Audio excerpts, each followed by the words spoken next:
Hello, people. It's your boy Usmaan back again with another Man United podcast. As always, make sure you drop a like and subscribe. I believe we're a couple of 400, so hopefully we can achieve that in the near future. As always, show the boys some love. Their links will be in the description. If you don't know who these guys are, man, where the hell are you man's hiding a job saying, innit? But obviously, don't YouTube channels as well. I know Saeed just hit 50. Don't gas it. Don't gas it. Yo, I'm lifting you up in it because the comments are going to keep inside. Trust me, people are onto this, man. Maguire. Them two are famous, man. I'm not there yet. Them two are famous. Aaron and Saeed are famous. I'm getting there. I'm not there yet. I'm not there yet. I'm getting there. It's so good, man. So good, man. Anyways, as always, like I said, show the boys some love in the comment section. If you've got any questions, I'm sure you guys have probably got a few. Let us know in the comment section and I'll put them on screen. Anyways, this week, finally, Manchester United, I didn't give a shit how it happened. We finally got into top four, which was the only thing that I personally cared about. Flawless, we start with you first because I spoke to you the most recent regarding the situation. Obviously, I know you're a very commendable person in terms of you always give respect where it's due. So, look, we've got top four. It wasn't pretty. But what are your thoughts on Oli now, come the end of the season, and like your assessment of how he's got on, so to speak? I said it on your show last week.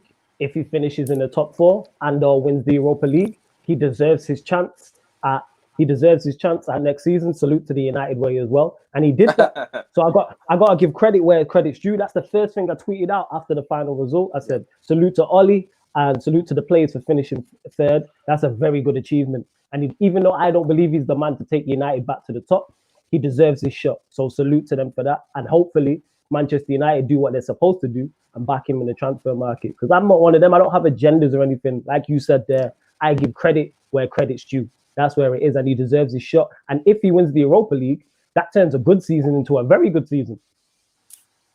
Yeah, no, completely. Obviously, the Europa League would be the icing on the cake. Of course, the main thing was obviously the Champions League spot. Aaron, what are your thoughts on the way the season's panned out and the way Ollie's kind of gone about it? I know obviously a lot of people being critical of his tactics, but he has got over the line, which was kind of what we wanted, really, more than anything. Yeah, it's been a season full of ups and downs. Like we were just talking about off air, the loss against, well, not just the loss against Newcastle, but losses like the one against Newcastle, the one against Burnley, they've really hurt the fan base, They really hurt us because we know we're better than this. And we know teams like Newcastle and Burnley, with all due respect, we should be comfortably beating those teams regardless of who plays for us. And it was just really frustrating to see that some of the results we got this season, it was hard to watch, man. Another game that I can think of right now, top of my head, the Rochdale one where we had to win the game by penalties. That's where I turned. Sorry to cut you off, Aaron. That's where I turned in. That's where I was like, yeah, this guy got to go. Playing two holding midfielders at home to Rochdale and playing the first 11 and Pogba injured. I was like,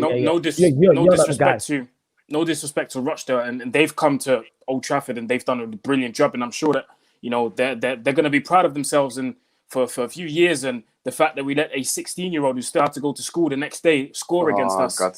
You know what I mean? It was embarrassing. It was part of the charity work for the season, and you know what I mean? You got to let someone do something. And on top of that, the guy got to move to Wolves. Do you see what I mean? So yeah, we did a cut in that. Yeah, they're legit, man. Scotty for the teams apart from myself, innit? It is. So it's been a season full of ups and downs, but in the end, I'm happy that we got Champions League football, because to attract those big time players, we needed Champions League football. I think it was going to be very hard if we qualify for the Europa League to get a player like a Jadon Sancho. And yes, people could have said, yeah, but we attracted Pogba and Zlatan Ibrahimovic when we played the Europa League, but I reckon they came because of the name that was actually managing Manchester United, which is Jose Mourinho. I think it would have been very hard for Jadon Sancho to play for Manchester United while Ole Gunnar Solskjaer is training him. And that's not me disrespecting him, but I think the name of the manager plays a big role as well. So, but yeah, overall, I'm happy. Really, we literally scraped it. And this is typical United, man. We never like to do things the easy way. And I said it many times. I reckon this is going to go down till the last game of the season against Leicester. This is going to be the deciding game whether we get Champions League football or not. And it turned out to be that way. So, yeah, very happy that we're back in the big boys league, man. Yeah, you just mentioned regarding the pull of Ole Gunnar Solskjaer. I saw an interview yesterday with Timo Werner praising Lampard, his tactics, the way Lampard spoke to him and openly said to him, I want you because of X, Y, and Z and the way you fit into my system. I remember speaking to you, Saeed, not so long ago, actually, on one of the previous shows that you came on. And I think it might have just been before we played Spurs. I can't remember off the top of my head. And I said to you... Sheffield, I think. Sheffield. In fact, yeah, you're right. Actually, it was Sheffield United. And I said to you, look, Ollie, at the end of the day, I agree with what you said in terms of his style of football. Obviously you call it freestyle football, etc. But for me personally, you can only judge him when he's got good players, and I think that's the same with any manager. You've seen that with Pep. Yeah, he said it time and time again. Look, I can't do it X, Y, and Z with some dead ballers at fullback. He's replaced practically everyone, hasn't he? Same with Klopp. He did a good job. You could see what he was trying to do at the start of his tenure, but even then he needs to replace the guys with world-class players. Ollie's finally got some quality players. Yes, we need some squad depth, but do you think in terms of post-lockdown, has he actually passed the test in terms of you can actually see some style of football, or are you still in the situation like, no, he's basically clueless, isn't he, in your sense? I think you got to speak into existence. Right now, he's got us to third position, and if you go by that, then you're thinking it's a good season. You know what I mean? And things are going well. Man United where it should be at. It's got us into the Champions League top 3. You know what I mean? You would see on paper, you would think United have had a good season, and the board are happy with that. And I think Man United fans are happy with that because at the end of the day, we want Champions League football. But if you're looking closely, and if you want to analyze football and you want to analyze in detail, for me, I'm looking at the style of football, and I think it's in moments. We play in moments and flashes. We play flashes in terms of when it's the front three are playing well in terms of the confidence when it's going up. I think we play well, but when it's not going well for us, and when the opposition are on top, or the opposition have a bit more quality or know-how, that's when I think Ole Gunnar Solskjaer lacks answers, and that's why I think Man United, I should be happy now where we are, and we're in Champions League football, and we should be happy. But I kept saying it from day one. I said, where's the next stop for United? Where's the next step in terms of Ole Gunnar Solskjaer can get us from here? It's clear, but where's the next ceiling on top? That's my worry, and then it becomes a case of expectation. My expectation of Ole Gunnar Solskjaer is top 4 minimum. I understand that Man United top 4 minimum, but then again, where do people want to go again? I understand Sancho will add quality, but sometimes you look at Barcelona, for example. Now Barcelona have Messi, Griezmann, Suarez. They have absolutely abundance of talent, yeah. But what's the manager not done? The manager's not put them in a system where it works. The manager's not basically made them coherent. Like, you're telling me Griezmann's on the right. That's, for me, it's a travesty. Griezmann on the right. Griezmann should be playing up top. If that means Suarez is on the bench, you put Suarez on the bench. Then you play Griezmann and Messi up top. And then you make it more of a balance. That's the problems what happens when you need to be more detailed. But if you look at the season right now, you're saying, you know what? Fair play to Ole, like Paula said, credit where it's due. But my own opinion is, I've always said it, where's the next step for United? Like, in terms of tactically, I think Ole's a bit... I don't think he has... For a person who's been in a job 10 years, this Usmaan, I don't know if you know, he's been in a job for 10 years. Yeah, for me, right. Tactically... I'm fully aware he's in the job 10 years. Yeah. Fully. So when people are like, he's a new manager, I'm like, no, he's not. He's been doing this 10 years, so he's not new. And when you look at Arteta, I know Arteta's already come in the job, but I look at the way he's trying to sort everything out. He's trying to work everything to a system and whatnot. And then I'm looking at people are saying about Jurgen Klopp didn't have the players, but Jurgen Klopp came with a pedigree from Dortmund. He came with an idea, philosophy. That philosophy was embedded every season. They were leaking in goals, but they had the press. No one wanted to play Liverpool. Liverpool beating Man City how many times at Anfield? You know what I mean? Chelsea, United. United only won once. I think it was Di Maria goal. I think it was. Was that when Brendan Rodgers? I don't think that was Jurgen Klopp. Who was even there? Was Jurgen Klopp there? When Mata scored that by scissor kick. But yeah. Oh, when he turned Anfield into I don't think it was Klopp. I don't think it was Klopp. I don't think it was Klopp either. But there you go then. Like, United have not won while Klopp's been there. And that's for a reason. I don't think Klopp... I understand Klopp's been inconsistent, but I don't think you can compare Klopp, to Ole Gunnar Solskjaer. Klopp came with a pedigree, and everyone knew his style. It was all about being patient with the style. With Ole is, what is the style, and can United be patient with that? That's my only opinion. Right, okay. First and foremost, I hear what you're saying. In terms of the Barcelona, example, I think that's probably the best example you can give. Literally got one of the best players, if not the best player in the world in their team, and still they've been poor. system is everything in football, as we all know. I think regarding Oli, I think it is something that I personally question him on as well, because his in-game management is the thing that actually pisses me off more than anything regarding the tactics, because he doesn't seem to ever change it. I think that's where you earn your money as a manager during the game. Obviously, for me as a coach, I can look at an opposition team prior to the game and set a team up to win the game. But if they do something that surprises me, I earn my money by being able to adapt, and it's all about adaptation. At the moment, Ali hasn't got that, but Flawless, we have got a few comments here. People are asking, has Oli turned the corner? And obviously, as Saeed said, what is his style? I know you've been very vocal in terms of you don't know what his style is as well. But where do you sit now? Do you think with a few more additions to the squad of quality, like we've seen with Bruno, do you think Oli will eventually find a style, or do you think it's a matter of he's just not good enough? I just don't think he's good enough. I said on your very show last week, Manchester United will finish in the top 4. And the reason why we will finish in the top 4 is because we have 5 clutch players. And when I say that, we have 5 players who at any given moment can produce an individual piece of magic on the pitch that can win you a game or get you back in the game, or they can combine. Look at the game against Leicester that we won 1-0. Bruno Fernandes was not good that game. But one great pass won us the penalty. Boom, we win the game. We're 1-0 down to, who was we playing? Who did we draw 1-1 against before?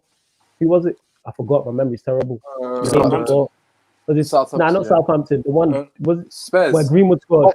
West Ham. West Ham, that's it. Yeah, the West Ham game. Boom. Not playing well. We're 1-0 down. Martial and Greenwood combined to score a goal. So it's like all the issues that I still had with Oli are still there now. It doesn't change anything in terms of what I think of him. Because the next step now is, okay, win us the league title. Not even win us the league title. That's too harsh. Get us in the title race. If Oli gets us in the title race next year, where I'm like, say 3 or 4 games are left of the Premier League the Premier League season, and we're 6 points off.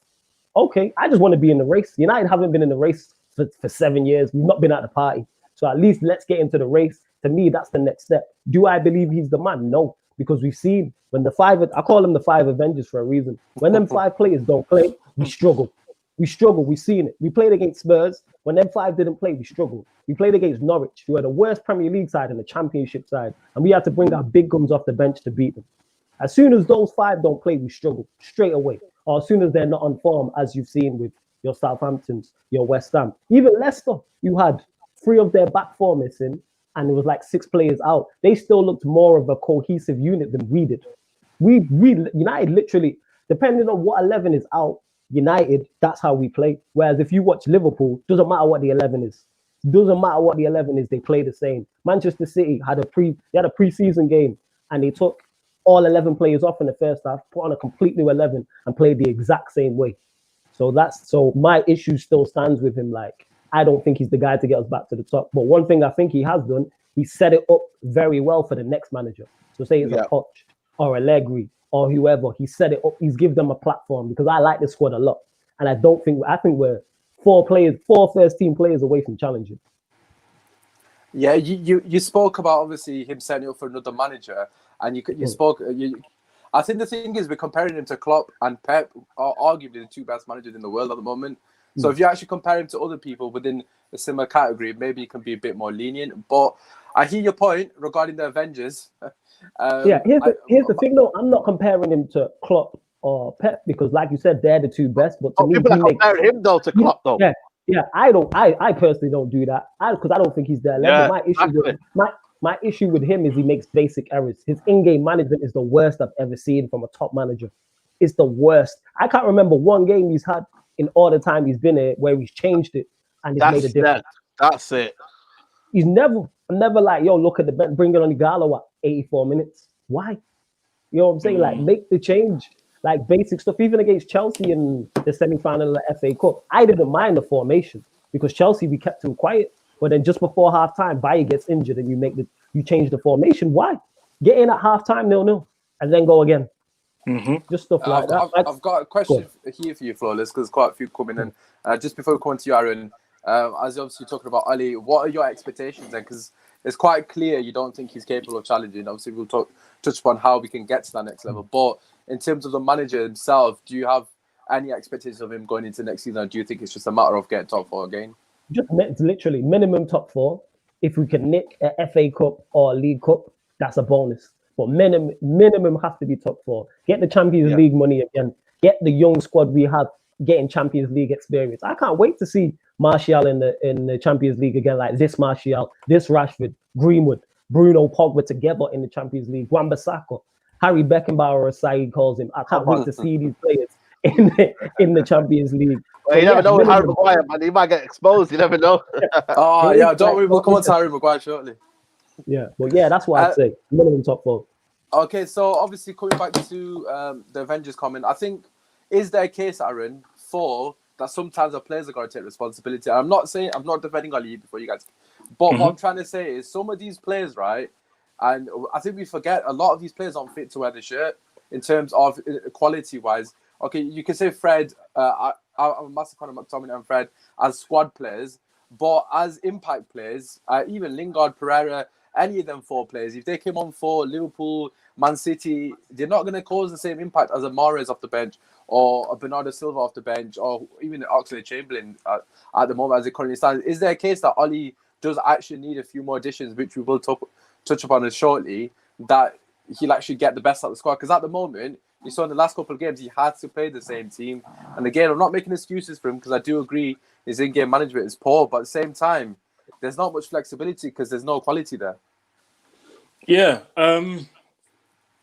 I think there's obviously a lack of trust for certain players. There's a reason why people like Andreas Pereira hasn't played at all since the restart. Since Bruno came in, to be honest, we haven't seen much from Andreas Pereira. Isn't it? Yeah, completely wrong. We haven't seen much from Lingard. We haven't seen much from Dan James, to be honest with you, since Greenwood started to bang goals in. So there's an obvious lack of trust in certain players. So I think now it's up to Oli to get rid of these players. Let's just be honest. There might be, we love him. The fans love him. Yeah, but the fans might love him, but we need results at the end of the day. This business that we're in or that the players are in is a very shrewd and harsh business. You need results. And at the moment, the players that I just listed, the many more, are not getting the results that we need. So I do understand why he had to play the same 11. I do understand that. Now it's up to him. It's up to him to get rid of those players, bring players in of quality, please, because I don't think we should get a player just because one of our ex-players like him, like we did with Daniel James. And a lot of people get this misconstrued. Oli didn't sign Daniel James. Daniel James was a recommendation from Ryan Giggs. That's why we signed him. And I think Oli is starting to see that, hold on a minute.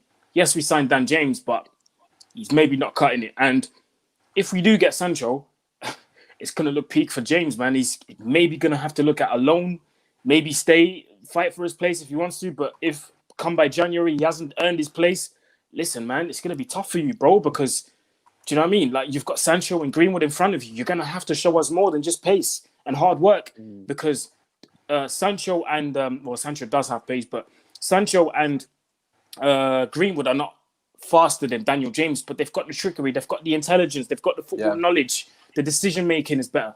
And especially in the Champions League, it's not going to come down to pace. So in the Champions League, it comes down to pure tactics and quality. That's why people love the Champions League, because it's about quality. You see the best players in the world play in the Champions League. So there's an obvious lack of trust in certain players. So Oli, it's up to him now to sit down with his coaching staff and get rid of those players and bring in players that he will trust so that when we do have a game, because it will happen. It happens to the best of the best, innit? Pogba can have an off day. Bruno can have an off day. Martial, Rashford. It can happen to anyone. If it happens to one of our midfielders, and let's just hypothetically say we do get Grealish and we do get Van der Beek, right? They're on the bench. They haven't started. Bruno and Pogba are starting. Pogba's having an absolute nightmare. Happens to anyone. That's fine. Take him off. Put Van der Beek or Grealish on and say, listen, Paul, you rest today. It's not your day. It happens. Try again next game. Listen, Jack Grealish, you go and do something.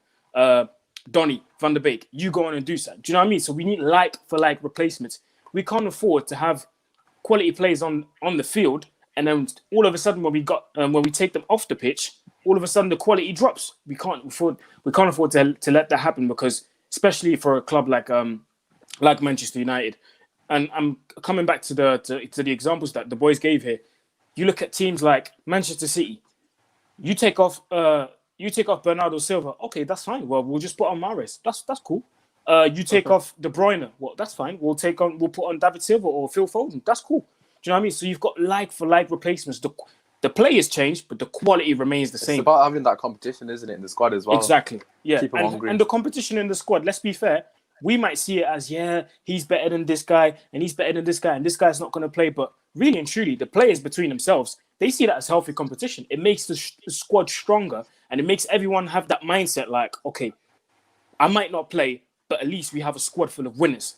And I know that if my colleague, let's say my teammate gets injured, I take his place, the quality remains the same, and we still get the results. And we need to get to that level next season to close the gap with Liverpool and City to the point where we can take a player off, but another quality player comes on. So it's like for like. Yeah, no, you've kind of led me on perfectly into the next topic, which is how we do close the gap. Of course, we have finished third. To be honest, I'm not even going to claim that as the third because fourth, fifth, third is exactly the same this year. It's literally a point separating it. So it's not based on quality. I think we all know that. But just going back to what Aaron said in particular at the end regarding like-for-like changes, I think that's something that's definitely hurt us. Again, I'm not making excuses for Oli, but you've got to take that into consideration. Any sane manager would, in an ideal scenario, from one game to another, if you got a game every 3 days, you'd want to at least make 2-3 changes just to freshen up. And he wasn't capable of doing that. He saw, even I think, was it West Ham when he brought McTominay in? Was it? I can't remember. Was it? And he was absolutely horrendous in that game. Again, I'm a fan of him, but it's like we were missing Matic so badly, and he's 32 now. So it just further emphasizes where we are. So my question to you, Saeed, is how do we actually get back to challenging, or how far do you think we are? I know it's a huge question. Obviously, transfers are going to help, but in terms of what do you think? I think from winning the league, I said it's going to be 3 years away. Because you have to build. Yeah, because you have to build momentum. I think next season is going to be key because if we're still 30 points behind Liverpool next season, then for me, something's going wrong. And even if we have Sancho and the targets we need, we cannot be 30 points behind Liverpool and City. That should not happen next season. But to close the gap, we just need to be consistent, man. And I know it sounds easy as it is, but we need to be not losing games to Bournemouth when they never had, like, I think they did score in 36 hours of football. Newcastle, who got beat 5-0 previously, drawing at home to Aston Villa, Everton back to back. Like, that cannot happen. And them kind of performances, we need to be doing. Like, someone was saying that you might not win against the top 4, but if you can win the teams around you and the teams below the top 6, then you almost nailed top 4. So we just need to be consistent against the lower teams. But I'm just looking at it now. We've set the perimeter high now, and now it's a lot of pressure for these players. Can the players handle it? That's another question. Have the players got the mentality to handle back-to-back away games, playing Champions League football 1 week, getting maybe you might play Bayern Munich, you might get slapped 3-0, but then you got to play Wolves away next game. Like them kind of fixtures will come for Man United, but will they be ready? Will they have the courage to say, you know what, we're going to stand up? We need players that are going to be mentally strong, man. Saeed, sorry not to cut you off there, but speaking on Champions League, because you mentioned a good point there. Difficult games in the Champions League. We finished third, so that means unless we win the Europa League, we're going to get put into the number one, the pot one, which is the top seeds. Exactly. So we're going to be, if we win the Europa League, we're in the top seed. But because we're third, if we don't win the Europa League, we're going to be in a different seed. Yeah. So we can play a Real Madrid, we can play a Barcelona, we're going to be in a group with very, very strong teams. So we're going to have to strengthen. Yeah. So that's a good point that Saeed brought up there. Are the players ready to go to a Bernabeu away? But you know what? We're going to find out. So that's it. Throw him in at the deep end. Like, it's sink or swim time now. Like, let's see how good Oli is, and let's see how good the players are. If we draw Real Madrid, for instance, go away to the Bernabeu, finish top of the group, say beat them away, beat them home and away, the confidence is then going to rise through the roof, and it's like, all right, the players are going to start believing they can be turning points in the season. No, but I think what Saeed means is when he says the pressure is the pressure of going away to. I don't think people realize how loud the Bernabeu is. Are they able to go to a Santiago Bernabeu and being able to cope with the pressure of winning against a big team like that? 2, all of their fans against you because the away end in the Bernabeu is like high up. You can barely hear your own fans. It's in the clouds, isn't it? It's in the clouds. You can barely hear them. It's like Barcelona. You can barely hear them. So are you going to be able to cope with the pedigree, isn't it? The pedigree of Real Madrid? Because it's a huge club as well. Do you know what I mean? They're up there with us. Do you know what I mean? So are they able because a lot We've of got a these young players, we've got a young team that are in it. We've and got an a young team, experienced and manager though. this is Yeah. what I say. It's good to have young players, but you need experience as well. We can't just have a team full of kids. Because when you go to a Real Madrid, let's just even take Real Madrid out of the picture. If they go to a Galatasaray stadium, we're getting slapped because that stadium is loud as F, bro. Like, that stadium is flares as Galatasaray, well. Besiktas. Who else? The guys that just won the championship in Football, Turkey. European football is different. Fenerbahce. It's Tactically, different. you know what I mean? And a lot of these guys haven't had that experience yet. Yes, they've played one season in Champions League. That's cool. But we need to instill that experience, that habit of them going away to big stadium. Isn't it, that we need? We've got a question here from United, which kind of touches upon what you guys are currently saying. We need to sign winners like Bruno. This is the moment for us to rebuild like we did in '99. I think that's an important point. I think a lot, like you guys mentioned regarding Grealish, and you can talk about his ability. But the one thing I loved about the Bruno signing was the fact that we signed a captain. And you've seen on so many occasions when they're having the water breaks, and Bruno's is literally drilling half the players, saying, look, you need to run in behind what you're doing. And he's tactically helping players. I know Saeed's probably thinking, yeah, I told you he does Ollie's job. But you need more you do need more players that are going to stand up and take leadership. So I do agree with what you're saying in terms of, do we have that mentality to go forward? And what I do want to ask, Flawless, this season in particular, let's be real, we've bottled it on so many occasions where we've had the opportunity to go above Chelsea. I believe it's 7 games now, including the one that we drew against West Ham. We got away with that because obviously Liverpool did us a favour. Every time we've been in an opportunity to overtake them, we've bottled it. We've lost 3 and drawn 4. Obviously, we finally got over the line here with Leicester. Does that actually finally shift the mentality slightly to think, okay, we can actually get over the line? Or do you still think that they're still going to have that mental fragility, so to speak? No, we can get over the line because we have the quality. Put it this way, if United had this team that we had from the start, if you add Bruno in, United finished third comfortably. Like, it would have been easy. Like, people forget that Bruno, because the season's been so long because there was the break. Bruno's only recently just come in. But people forget Bruno's impact. Obviously, Pogba was injured for a long period. Rashford was out for a period. Martial was also out injured for a period. Our squad, United's results rely solely on the fitness of the 5. If the Avengers are fit, we good. As soon as they drop a form or one of them that's a problem, Flawless. Sorry to put yes, that's a problem. Yeah, go on. It's calm. Because that's a problem for me. That's my only issue. And I called it. I said, what happens is, Usmaan, and I think you can jump in on this as well. What happens is when we get the likes of Bruno and Pogba injured, and you might get in the season, and then you almost got to shuffle the pack. You got to use your squad play. So Fred McTominay. What happens is when does Ollie, and I don't know if Ollie's got this kind of temperament, but to get the best out of the players he's got, I understand you're not going to have the best squad players, but what we're trying to say is we need to have the best squad, the best 11, the best everything. Football doesn't work like that. Football does not work like that. And that's what for me is the limitations of Ollie. Sometimes you're going to have to shuffle the pack. Sometimes you're going to have to say, you know what, we didn't have. But my excuse is everyone's going to be saying, oh, but next season he needs to have his first 11. But then next season he needs to have a squad. Like, I hear what you said. You know what I mean? Like, sorry, Flawless. No, it's cool. I'm with that as well. And the greatest point, the greatest example of that is just look at the clowns down the road that won the league. Look at their bench. Their bench isn't world class. How many players on their bench are world class? Wait, not even look at their first 11. Look at their midfield choices. Minus Fabinho, I wouldn't take one of them at Old Trafford. No. Take out Fabinho, I wouldn't take one of them. I seen a stat yesterday saying that Ronaldo's not got an assist in 2 seasons. That's what I'm saying. Yeah, but if Flawless, That's what I'm saying, bro. Liverpool fans would tell you Henderson's better than Pogba, though. You sure you won't take Oh, him? yeah, Henderson. Come on, man. Come on, Flawless.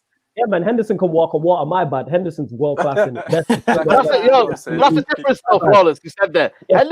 Henderson's becoming a key player for Liverpool because Klopp's installing a kind of a system for him. The problem with Ollie is he instilling a system for them to shine? I'm not gonna lie to you. Yeah, I think sooner or later we're gonna be talking about Pogba and Bruno being the same team together. And do you know why? Yeah, it's because what's gonna happen is there's not gonna be a system in place for them.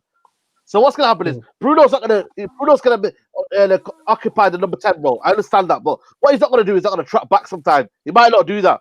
Pogba is then gonna get not almost like dragged forward, but he's almost going to be like, yo, listen, it's getting a bit nice up top. Let me go up top. And then what happens is the defense, Matic gets caught out, and then we're going to be saying, well, what's going on here? What's Bruno doing? aren't they? Well, there you go then.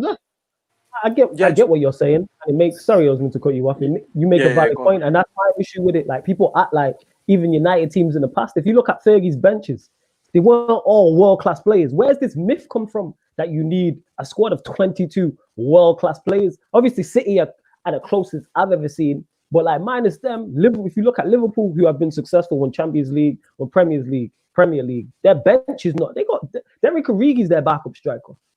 and you tell me that no one was ever going to be like Derek Origi. Wow, what a player! So if you can get a tune out of Derek Origi, Ollie should be able to get a tune out of your Jesse Lingard, your Dan James. But he scored, mate. He's finally got his goal. You know, he secured top 4 for us. I'm so happy. I'm so happy. He got over the line. To be fair, I was happy for him as well, man. Yeah, no, I was over the moon for him. But just to answer your question, right, first and foremost, I just want you to remember he's only had one transfer window because obviously the January one, he bought Bruno. Let's cut the bullshit. That should have happened in summer. Last summer, the board let him down there. Everyone in the cat knew that we wanted Bruno, but apparently all of a sudden we don't want him. So in my eyes, okay, granted, I hear what you're saying, but for me, the way I look at it, it's going to take time. You can't expect him to, get us into top 4, play fantastic football, have a starting 11, have a bench, obviously he's making mistakes. I'm not denying that he's not making mistakes, but it's not going to all happen overnight. It's taken, I think, Liverpool 3 years to be competitive. Obviously in the 4th year, that's when they started to look like a really good team. Obviously got to Champions League final, etc.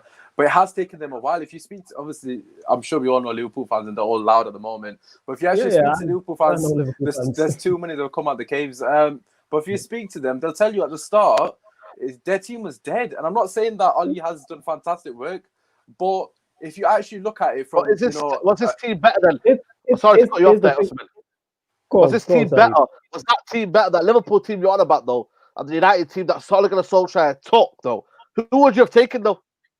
No, but they're definitely taking the United team. I'm not going to lie. Well, there you go. Then. I think what he's saying. Yeah, but he's been there. This is his first season, first season in charge. You know what? This is why I say I give him credit for it though. Like 1 sec, Aaron. I just want to say I give him credit for that. One thing Ollie has done, his recruitment, I think has been top notch. I like his recruitment a lot. So that's why I'm good very director of football. To be fair, you know what? He might just be. That might be his role because I don't think his management. Class, to be fair, I don't. But his recruitment has been fun. Come on, Aaron. Yeah, this is why I say obviously I'm not the biggest Ollie fan, but because he got us top 3. Top 4, top 3. He got us to 3rd place. We've got Champions League football now. I wasn't a fan of some of the previous managers, but one thing they all have in common, they've been backed in it. Like Mourinho has spent ridiculous amounts of money in it. So I'm like, okay, cool. I didn't like Mourinho, but he got the cash. I'm not the biggest Ollie fan, but because he got us back to Champions League football, back the guy in it. Give him the money. Let him buy the players that he wants. Give him. I'm saying, Ole Gunnar Solskjaer deserves, because he got us Champions League football. He deserves at least 250 mil, at least. If he wants to buy more than that, give him the funds. Give him the funds. Let him buy the players that he wants. Is he going to get 250 mils? Because obviously Saeed got laughed out of town when he mentioned 250 mils. Bro, he has to. He has to, because look at the previous managers. Look at Mourinho. How much money did he spend, and how much damage did he cause? Yeah. Look at the damage that Mourinho's caused at the club. Look at the players that he's bought and the players that he's wasted. He bought Mkhitaryan for God knows how many millions and just shipped them off a year and a half later. Like, what the hell? Let Ollie get the players that he wants. Yeah. Let Ollie get. Let's go, Aaron, man. Let's go. Talk your shit. Let's go. No. I'm just speaking on, like, if you wanna back it, you have to back the manager in it. Because if you wanna like talk, be equal. You gave Mourinho the money, fine. Give Ollie the money. You gave Mourinho this. Give them the chances, because every manager that came has been backed. So back the guy, and once Ollie has all of his players that he wants to, then we'll judge him properly in the league, FA Cup, League Cup, Champions League. See how he manages the team. See how he rotates. And if then he doesn't make it, then we can say, all right, cool. Listen, we gave you the opportunity. We gave you the players. Exactly, we gave you the money. Completely. And then it hasn't worked out. I'm sorry, but you have to leave. Do you know what I mean? Be equal. Yeah, no, I agree with that's basically where I stand on it. I'm not one of those people that I'm gonna blindly follow someone because I love the guy. Obviously, I love Oli. Every United fan love him as a legend, but I'm not just gonna back him because he's a Man United legend. He has to do it for us, and obviously this season he's done it. As you said, Aaron, give him the money. If he doesn't do it next season, then by all means replace him. I'm all for that. The only thing that matters for me is to get us back to the top. I don't care who's scoring the goals. I don't care which player is flipping assisting. It don't make a difference to me as long as we get back to where we belong. And obviously, I just wanted to talk about signings because obviously we've spoken about getting back to where we belong. We've kind of briefly mentioned it, and I've seen you guys on Twitter talking about Thiago Alcantara a lot. I'll come to you, Saeed, first. I've seen your. In fact, I think it was you, Said, actually, replying to that.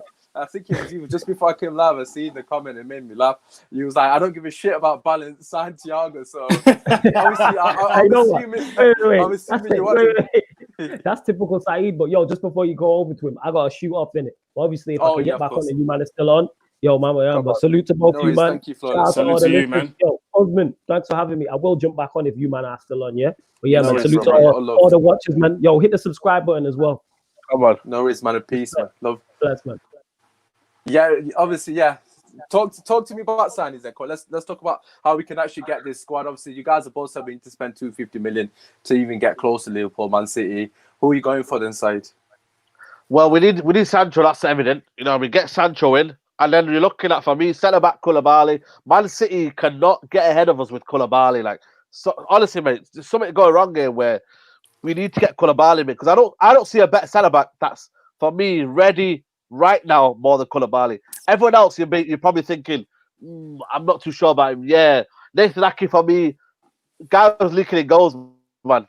That guy was leaking. I don't care if he wasn't part of the main Bournemouth defense. He's a defense that got relegated for a season, and I don't want that in our club. That's one signing. He looks closer to City as well. He looks close to City as well, anyway. So fair play, City. He can go because everyone knows about what I think about Nathan Ake in terms of he can fit into that system. But Sancho, for me, Van der Beek or Grealish. So you're looking at one of them two.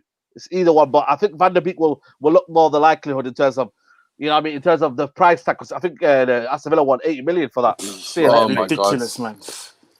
You know what that is? Yeah, because United are desperate. United are desperate in terms of United need to rebuild. So they're looking at United thinking, oh, they need to rebuild here.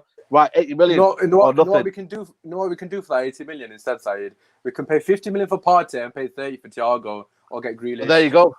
Exactly. Like, come on. Exactly. And then you're looking at a defensive midfielder.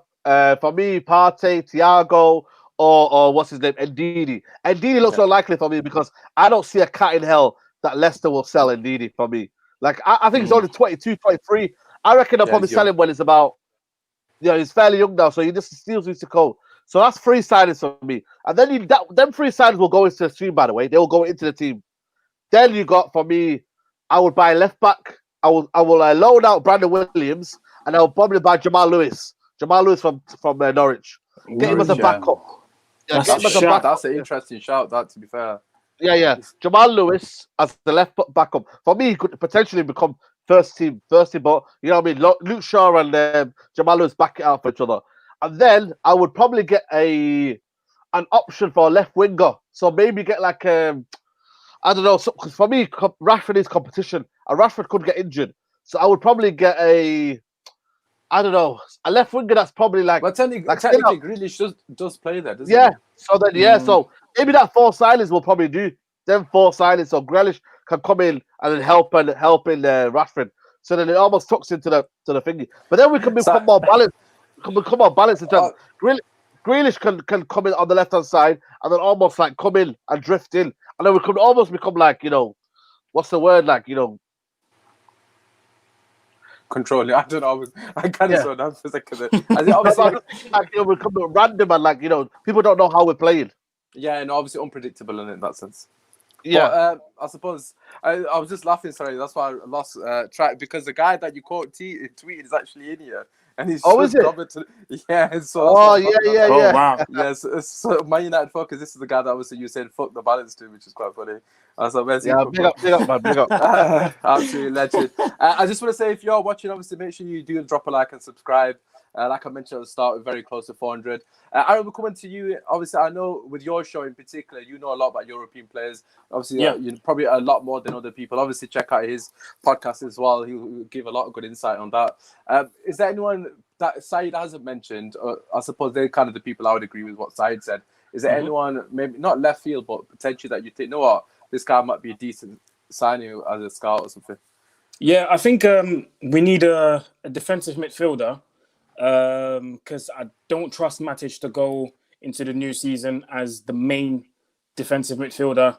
Because, like I said, in the Champions League, it's all about quality, and there will be players that will turn Matic inside out because he is slow. He's good when it comes to passing, but when it comes to quickly turn and maybe because as a DM, you will have to like quickly turn when a player gets past you and then tackle to win the ball back. He's very slow when it comes to turning. He's good at, passing the ball, but it's going to be tough. It's going to be very tough. Like Saeed said, we're going to play strong teams in the Champions League, going to have tough away days, and you need players with a lot of tenacity. So I think a new central defensive midfielder would be very, very interesting for us to go for. You can say, obviously, Thomas Partey is up there with, in terms of candidates. But I think Arsenal is after him, and I actually believe they will get him. As weird as it sounds, I actually think Arsenal will get him because they're showing signs. They're doing everything to get him. For a while, isn't it? Yeah, they're doing everything to get him, and I think as a player, he's going to appreciate that. He's going to be like, "Rah, these men are really trying to do everything to get me. I want to play for them." Do you see what I mean? So I reckon. Aaron, sorry to interrupt you. Does it not surprise you that we're not going for him? He's so cheap, compared to his ability. I don't know, man. I don't know. I think there's something wrong with our scouting system. We're supposedly meant to have this brilliant scouting system and sending out all these scouts to different games, but what do they do? Because I don't see anything. So a new central defensive midfielder is needed. So yeah, Thomas Partey, like I said, but we don't even have to look that far. Wilfred Ndidi. I think Wilfred Ndidi is up there with the best central defensive midfielders in the Premier League. He's just behind Wan-Bissaka in terms of tackles. I think he's a brilliant player. He's been at Leicester for 5 years now. I think his main goal was to qualify for the Champions League. He hasn't done it. You could go towards him and say, listen, we know you want to play Champions League football. You just missed out with Leicester. Come to us, man. We'll give you the salary. I don't think he's going to ask for a lot of money. We'll give you a nice salary. Obviously the whole shebang around that, the house, the car and everything, that will be sorted out. The personal terms will be sorted out quickly. And something that's very important that people forget, he's only 23, man. He's young, man. He's young, bro. He's had a good season as well this season. I know he's kind of dipped at the end I suppose he came up from injury, didn't he? Yeah. But I completely agree with you, Aaron. It has to be Ndidi or Partey for me. Obviously, Partey, I agree. I think he's going to go to Arsenal, which would be a fantastic signing for them, should I say. So fair play to them. But Ndidi, for me, I just think he'd fit straight in. And the thing, no, he's talking about tactics. I tell you what, I lost my shit after the West Ham game because I was absolutely baffled that he's playing a 4-2-3-1 with Pogba sat next to Matic. That's when I was like, yo, Ollie, what are you playing at? It has to play 4-3-3 because the goal actually came from Pogba going further up the pitch because I know he wasn't directly involved, but it was his movement that gave that extra yard to Greenwood to play to Martial. And obviously, people don't look at these things. You don't have to touch the ball to be influential in the goal. And Pogba, if you look at Pogba running towards you as a back line, you get that shit. We need to make sure we're marking this guy. Obviously, he draws players away. And obviously, you need to get further up. You saw when Ollie first came in, when Pogba was playing in Cam, that guy was unplayable. He was so good, like literally goal assist every game. And no one can say he's stat padding because man was banging it from every flipping part of the pitch. So for me personally, I think Ndidi will eventually, I don't want to say this because people are banterous, but release Pogba. Obviously people can say, man's been trying to release Pogba for like five seasons. I've got a few questions for both of you actually. I think it's the same guy talking about Thiago.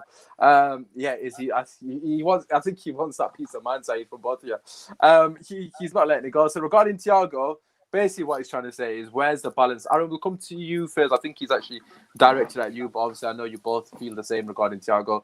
He's basically trying to say, how would Thiago, Pogba, and Bruno work in the three? Where's the defensive discipline? Where's the balance? Like, can you explain? That's what you said. I've watched a lot of Thiago, innit? I've watched a lot of Thiago, not only with Bayern Munich, but with Spain and at Barcelona as well. I've watched a few games when he played for Barcelona B, back when he was a youngster. The 2011 European Championships, 2011. He wore the number 10, but he played as a predominantly defensive midfielder because in front of him, he had people like Juan Mata, who played in a 10, and he had people like, I think it was Iker Muniain, who now plays for Athletic Bilbao. Thiago was pulling strings as a CDM, bro. I'm telling you, like, trust me when I say, if hypothetically we go and get him, he would fit perfectly into our system. You put him in that CDM role, he can tackle. People don't get it twisted. I think there's this misconception that because he's short and he's small, that he can't tackle. He can. He can tackle. He wins it back and he plays it quickly. And he's one of those, if he comes in a squad, there'll be two players in our team. If he comes to the squad, there'll be two players in our team who will be able to spray those passes left foot, right foot, long. Him and Pogba, because no one else can do that. Yeah. No one else can do that. And sometimes, since Oli wants to be playing this counter-attacking football, we need guys like that. You get Thiago on the ball. You get Thiago on the ball, yeah?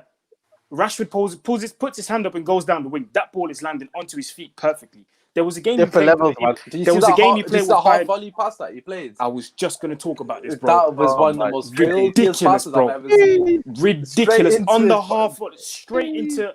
Who was that on the wing? I think it was Muller. Straight into his feet against Leipzig, bro. They scored from it as well. They literally scored. The guy crossed in and then they scored, I think. Ridiculous. And it will help Dan Only James. he can do that. It will help Dan James. Absolutely. Imagine Dan James on the right hand side, and he can help Dan James to make the run. So it might even technically be Thiago Alcantara might help players almost like make runs better. Imagine Sancho's making a run. Boom, that ball is gone straight in there, mate. This sounds like fancy football, Sancho Thiago.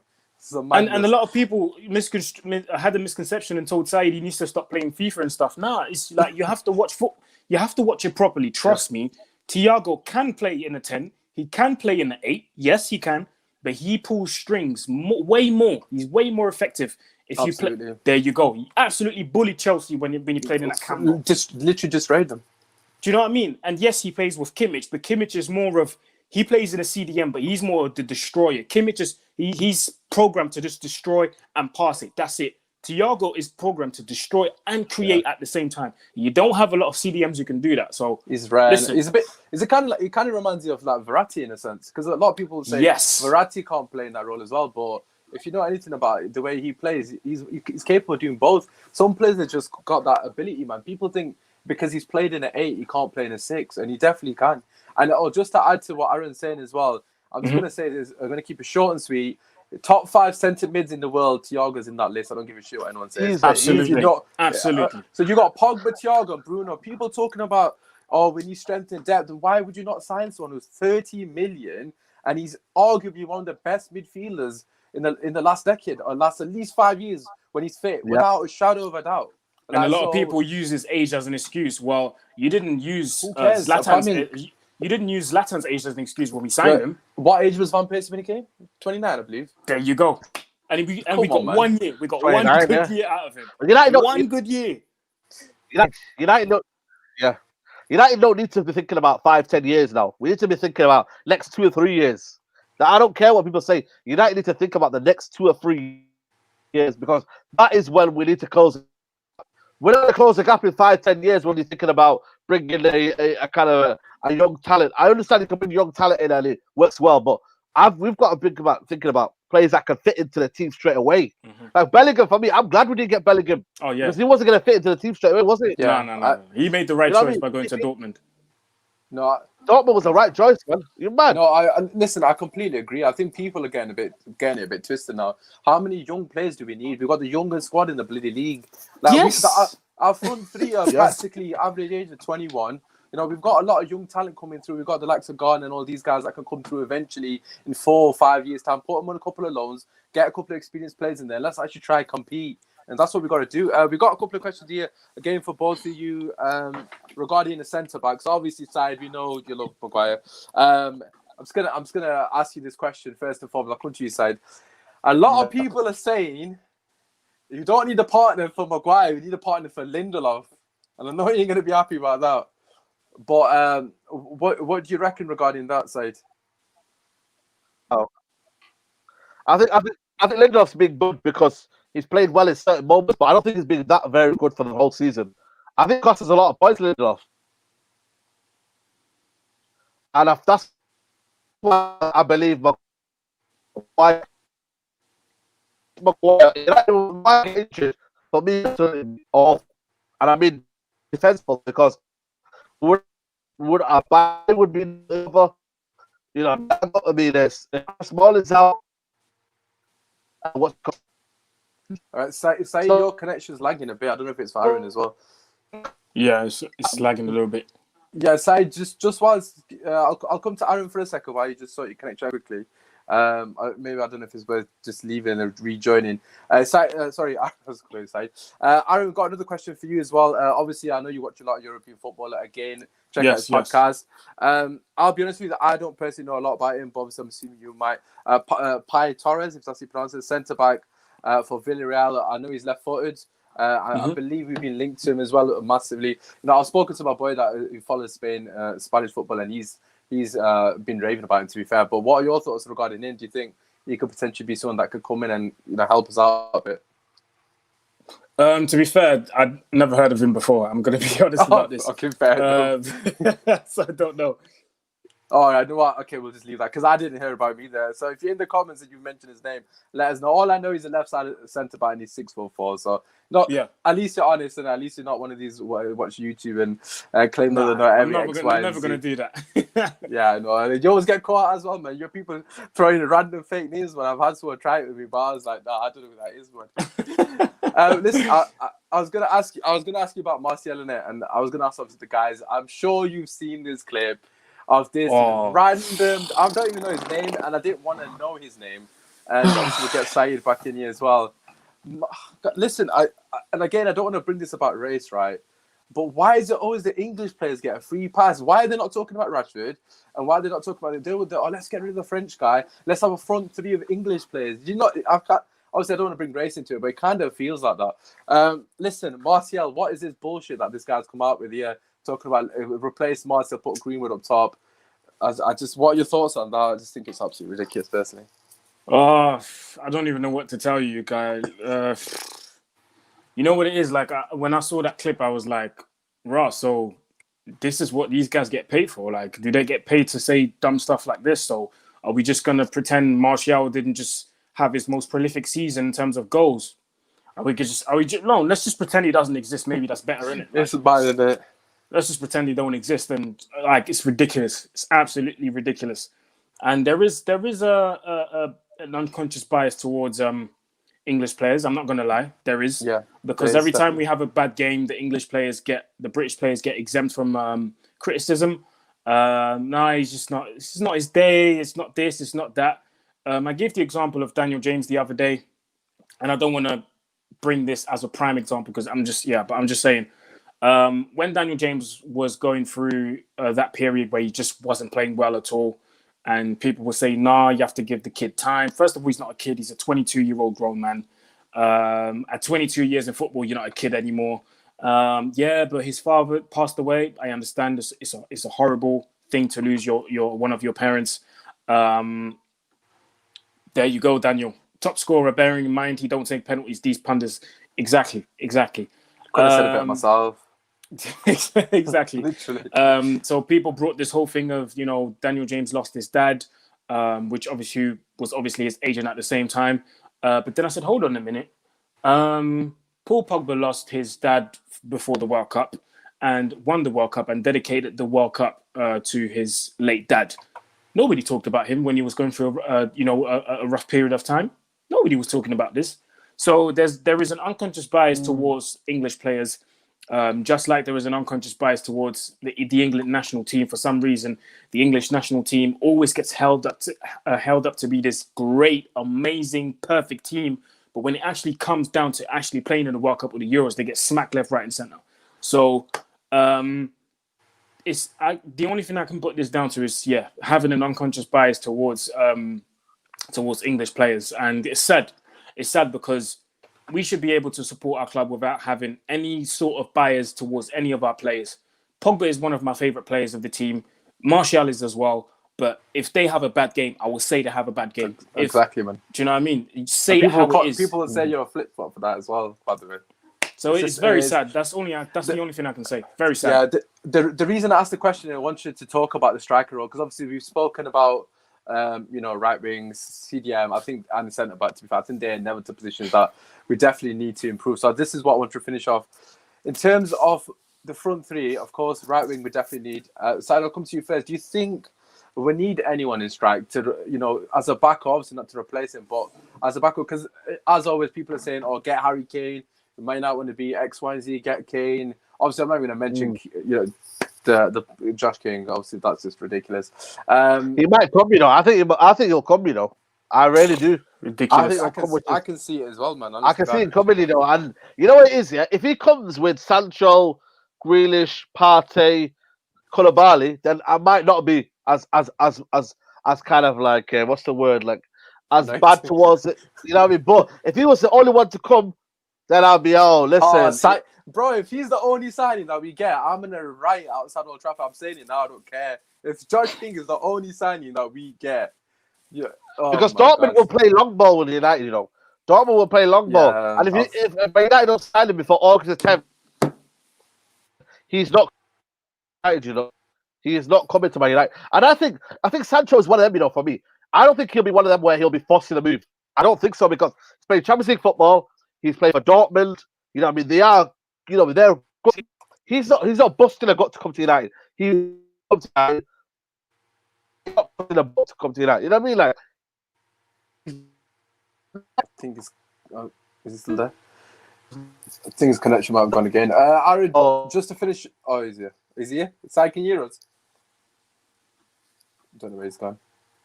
Man's just stuck on the side and he's like, check my page, check my page. Yeah, and just to finish, we'll finish on the Martial one, because obviously, Saeed's quite clearly, said it vocally there. But I personally think we do need someone as a backup, but I would agree we don't need to replace him. I just think people are a bit all over the shop regarding that. What do you reckon? I don't think we should replace him. We can get a backup striker who will be happy to sit on the bench and just wait for his turn. But Martial has to be the number one striker. I think he's shown now that he's well capable of doing that. His form since the restart has been outstanding, and obviously, if it wasn't for this whole lockdown situation, I think he would have been a great shout for the France call-up, because I think he deserves it. He's been very prolific. He's been scoring goals. And, man, listen, there's no debate for me. Martial has to be our number one striker without a shadow of a doubt. You want to get a second striker in? By all means, you can do that. But he's going to play second fiddle to Martial. Yeah, no, I completely echo that sentiment. Flores, we're just finishing off on Martial. Look, first and foremost, what do you reckon? Do you think we should get Josh King, or do you think we need to go a bit bigger than look at Look at his face. What do you reckon, Josh King or what? He's Norwegian. No, yeah, he's Norwegian. So's Ollie. You know what I mean? Like, what's that got to do with so anything? Haaland, yeah, so's Haaland. Like, and yeah, it's it's Ronnie Johnson. Should we get him back as well? He's Norwegian, isn't it? Club legend and that. But yeah, in terms of, I don't know why we're looking at centre forwards. To me, it's not a problem area. To me, if we get a backup, cool. I'd actually, who I'd actually take, and this is probably an unpopular opinion. I'd take Giroud from Chelsea. Oh, I would have loved Giroud, man. It's not going to happen, but I would have loved him as backup. But yeah, Josh King, I'm like, no, we need a right-sided wing. We know we need a right-sided player. We need a holding midfielder. We need a centre back, and we need a left back. To me. Oh, to be fair, that was the question I was going to ask you. Just obviously, I know you missed this bit. Just to finish off, to get your thoughts on this. Obviously, the guy spoke in depth regarding Thiago Alcantara. For me personally, we've got two options. We can either go for Partey and Thiago potentially, or we can get Grealish, who's probably going to be 80 million. Just to finish off, what do you reckon? Do you think Thiago fits in with what we're trying to achieve, or do you think it's just a player that we don't currently need? Yeah, definitely. And if he's at the right price, I think that's what's key in a lot of these. When people ask me about transfers, what's key to me is the price. Like, I'm a fan of Grealish. I think Grealish would be a very good addition to the squad. Yeah. But 80 million is way too much. 80 million for a squad player. If you're talking 30, 40 million, cool. Same with Thiago. If Thiago's available for 30 million, squad player, that's probably the going rate. Does he improve the squad? To me, yes. And he could push on if he can stay fit. He could push on and push the first teamers. Partey and Thomas Partey. Anyone who's heard me on any footballing platform knows I'm a massive fan of this guy. And if Arsenal sign him, I'll probably shed a tear, hear me on camera, because like I'm that sold on him. I think he's quality. Partey is just I for think me he's personally. next level. He's unreal. Yeah, he definitely would take us to the next level. But lads, listen, it's touching 1 hour. I'm gonna finish it there. Just want to say a massive thank. I know Florence just come back, but I just want to say a massive thank you. So all of you, obviously, Saeed's not here. He's probably checking out his faded mirrors. See what one. But as always, drop a like, subscribe, show the boys some love. Like I mentioned at the start, they both have their own podcast. I believe Flawless is closing on 1K as well, if I'm not mistaken, as well. Yes, you are. Yes, obviously, make sure you show love to Flawless as well. It's very eloquent. Man saying he's not famous. Come on, Flawless. Well, have some more respect for yourself. Come on, lads. I'm not, man. I'm not. You see the done above me here. Did he famous? You get what I'm saying? I'm trying to get there. I'm trying to reach their level. And also, like I mentioned earlier, Aaron's podcast regarding European talents and just European football in general are absolute class. So you need to make sure you watch out. And obviously, you all know who's Freestyle, aka Freestyle Football is side. So make sure you show Beckenbauer some love as well. But apart from that, it's been your boy Usmaan. Thank you very much for everyone who's turned up. Drop a like, subscribe, and peace. Yes, hit the sub.